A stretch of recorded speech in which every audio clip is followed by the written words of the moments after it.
Well, one of the interesting things is the way we've constructed self-interest. One of my exercises in class, because I remember when this was done to me as a student many years ago, when my instructor asked me, how many of you believe that by their nature people are self-interested, versus how many of you believe that people by their nature are altruistic and centered toward their community? In my generation, it was almost 70% believed that we were by our nature altruistic. And we approached people as if that were the case.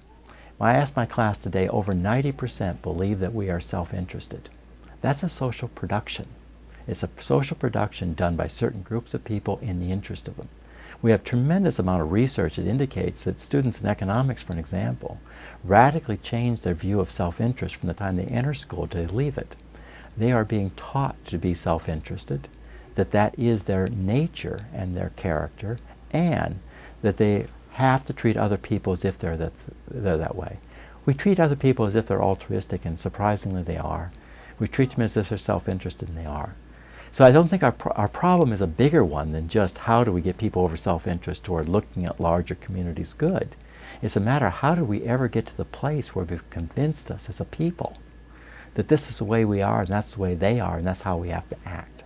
So I think we have to step back from that.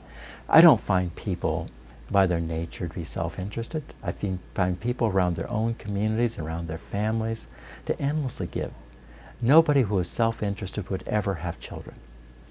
The fact that we have children belies self-interest at the outset. No one would ever teach in a university if we were by our nature self-interested.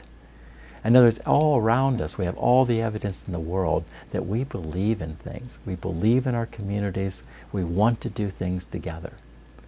So our problem is not how do we get social interest back, it's how do we start to recognize what we already are and to begin to admit and celebrate that and build systems believing that that's the case. People are self-interested because they think they have a choice. They think others are, they'll do it if I don't do it. They're self-interested because they think they are foolish and naive if they're not self-interested. It's simply not the world I see. And I think if we build communication better, we start to realize that even self-interest is best actualized by making decisions with others. And so we don't even have to think of this as a problem if we start getting this so that you know that win-win is a possibility. This is not a win-loss game. They sold you a bill of goods to say that they're self-interested and you have to win or you'll lose. These are win-win games in which by being altruistic we get more.